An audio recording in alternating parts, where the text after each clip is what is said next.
Bienvenidos a Metabolismo TV, tu fuente de información correcta sobre el metabolismo y la salud, el hongo cándida y el déficit de atención. Yo soy Frank Suárez, especialista en obesidad y metabolismo. Hoy quiero hablarles de la relación que existe entre la infección con el hongo cándida, que se llama candidiasis, y esa condición que llaman déficit de atención.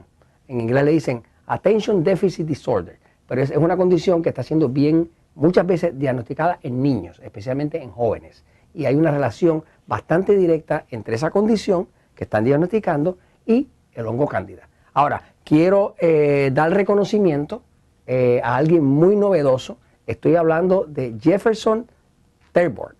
Jefferson Terborgh es un genio que hace videos y hace poco leyó mi libro, El Poder del Metabolismo. Se nota, caramba, se nota que lo entendió. Cuando yo oigo a alguien explicar esto de forma tan sencilla y exacta, me doy cuenta que realmente lo entendió.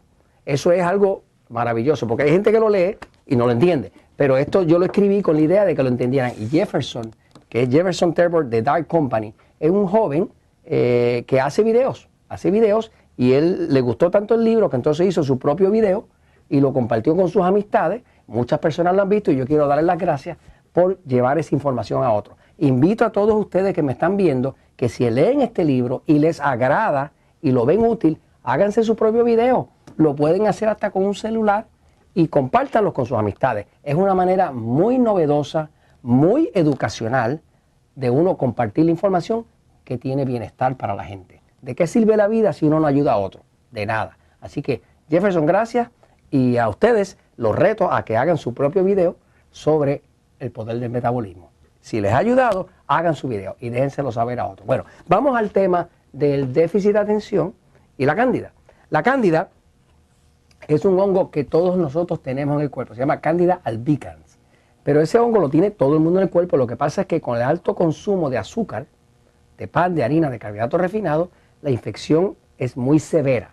Los tiempos de antes, cuando no se comía tanta azúcar, no había tanto hongo, pero el hongo, cuando uno lo alimenta con demasiado pan, harina y sobre todo con azúcar o con fructosa, automáticamente lo obliga a reproducirse. Entonces hay unas infecciones severas. Yo quiero que ustedes vean lo que es el hongo cándida para que lo vean en persona, ¿verdad? Esto es una foto que se tomó del hongo cándida en la piel. Está tomado, para que tengan una idea del tamaño del hongo como tal. Fíjese que esto es una aguja, un alfiler, y va a ver la puntita del alfiler, lo puede comparar al tamaño del hongo como tal. El hongo, si se fija, tiene como un rabito, como unas patitas. Esos son unas raíces. Y esas raíces son las que se clavan en la carne. Por ahí eso echa como unas enzimas proteolíticas. Son enzimas que rompen la proteína. Y así es que el hongo penetra y se mete dentro del cuerpo y se alimenta de nosotros. Básicamente nos come vivos, ¿no?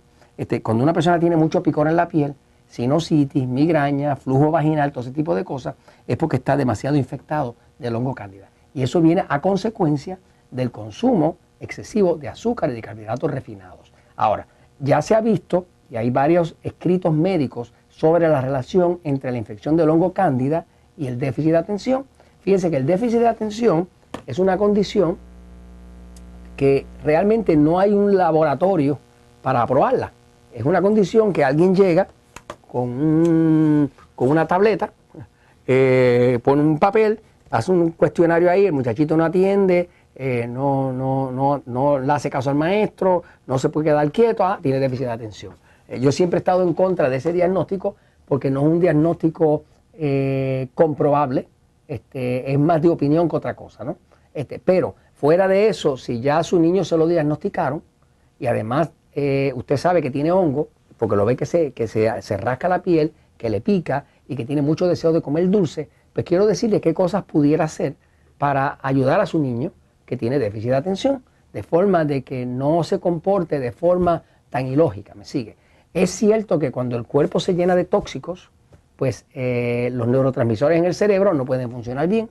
Al no funcionar bien, la persona puede afectarse neurológicamente, o sea, a nivel emocional, de pensamiento, de memoria, de comportamiento, todo ese tipo de cosas, ¿no? Se han visto casos de niños con déficit de atención, igual que con los niños de autismo, que cuando se les reducen los tóxicos en la dieta o en su medio ambiente, automáticamente empiezan a manifestar muchísimo menos la condición, ¿no? Voy un momentito a la pizarra para explicarlo. Fíjense, el déficit de atención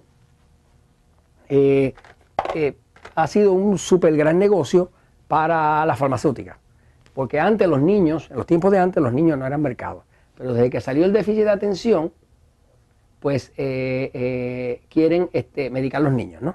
Ahora, si ya el niño tiene el diagnóstico de déficit de atención y tiene un problema de que está intranquilo, que no puede dejar de moverse, o sea, es movimiento compulsivo, si tiene realmente una falta de atención, o sea, que no puede mantenerse ahí para uno comunicarse con él, que es falta de atención, es muy posible que haya una condición de tóxicos. El mejor candidato para producir tóxicos se llama Candida albicans. Según yo comento en mi libro El poder del metabolismo, Candida albicans produce 78 tóxicos que ya se localizaron en laboratorio. Son 78 tóxicos distintos. Uno de los tóxicos que produce la Candida albicans se llama formalina. Formalina es un líquido bien picante, o sea, si le toca la piel, le va a dar mucho picor a usted. Muchas de las personas que tienen hongo, pues tienen mucho picor en la piel. El picor da mucho más de noche que de día, porque los hongos crecen de noche. O sea, que cuando usted se va a rascar, va a notar que más es de noche que de día, porque los hongos, ellos crecen después que el sol empieza a caer, porque los hongos son como criaturas de la noche. Usted nunca va a ver un hongo en un sitio donde haya mucha luz. Los hongos les gusta la oscuridad, la humedad y el calorcito. Los hongos no les gusta ni el frío, o sea, en el Polo Norte no hay hongos. ¿Dónde hay hongos? En los sitios tropicales, donde hay calentito y donde hay mucha humedad. Y sobre todo donde hay oscuridad. Los hongos no toleran la luz. Y como no toleran la luz, porque la luz los mata, pues básicamente ellos siempre andan metidos por los huequitos de los oídos, por el ano, por las mucosas, por los sitios escondiditos del cuerpo que están húmedos, calientitos y oscuros. Ahora, la formalina como tal, que era el tóxico que le estaba hablando, es un tóxico que es tan tóxico que las personas que usan formalina tienen que ponerse unos guantes. Y es uno de los tóxicos que produce la Candida albicans. ¿Para qué se usa la formalina? Por ejemplo, cuando una persona se muere y hay un cadáver, ¿no? El cadáver se embalsama. La formalina se usa para embalsamar cadáveres. Es uno de los usos que tiene. Es un preservativo, ¿no? Entonces al cadáver le ponen formalina y se sabe que las personas que trabajan con la formalina tienen que andar con unos guantes dobles para protegerse de la corrosión, el picor de eso. Ahora, si usted tiene un niño que obviamente está infectado del hongo cándida, porque lo va a ver con los picores en la piel, con la sinusitis, a veces con dolores de cabeza, con muchos gases y demás, y se lo han diagnosticado con ADD, con Attention Deficit Disorder, con déficit de atención, pues hay varias cosas que usted puede hacer para usted reducir el hongo cándida. ¿Qué se puede hacer? Es un poco difícil para un niño hacer un tratamiento de cándida. Por ejemplo, en un adulto, pues nosotros usamos un tratamiento especial que se llama el Candiseptic Kit, que lo tienen todos los naturalistas en México, Colombia, Costa Rica, Panamá, Estados Unidos y Puerto Rico. Pues tenemos estos kits, que es un kit por 28 días que se hace, pero para un cuerpo de un niño esto no aplicaría. Así que para un niño lo que se puede hacer es empezar a suplementar, primero, tratar de eliminar, vamos a ver qué se haría. Para un niño lo que se haría sería tratar de eliminar todo lo más que se pueda el azúcar. Esa es una. La otra sería reducir los alimentos tipo E. ¿Qué son alimentos tipo E? Pues pan, harina. O sea, estamos hablando de esto por acá, por aquí, ¿ok? Alimentos tipo E, ¿ok? Estamos hablando de pan, pasta, harina, arroz, plátano, papa, tubérculos, cereales, azúcar, dulces, chocolates, leche, jugos de fruta, ese tipo de alimentos, lo que están explicados en el libro El poder del metabolismo. Si no reduce eso, el hongo va a seguir creciendo, porque eso es lo que lo sostiene. Ahora, fuera de eso, se puede usar suplemento de vitamina, una vitamina que se llama biotina.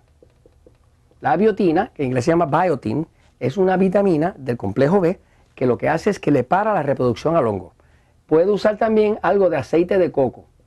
aceite de coco en pequeñas cantidades también mata el hongo. Así que la biotina, el aceite de coco y el ácido fólico es otra vitamina que usted le puede dar al niño y eso empieza a parar la reproducción al hongo. Así que básicamente esto es el tipo de cosas que puede hacer y en muchos casos cuando se logra bajar la colonia de hongos, entonces el niño se empieza a comportar mejor porque tiene menos tóxicos y puede tener más atención, dormir mejor, estar mejor.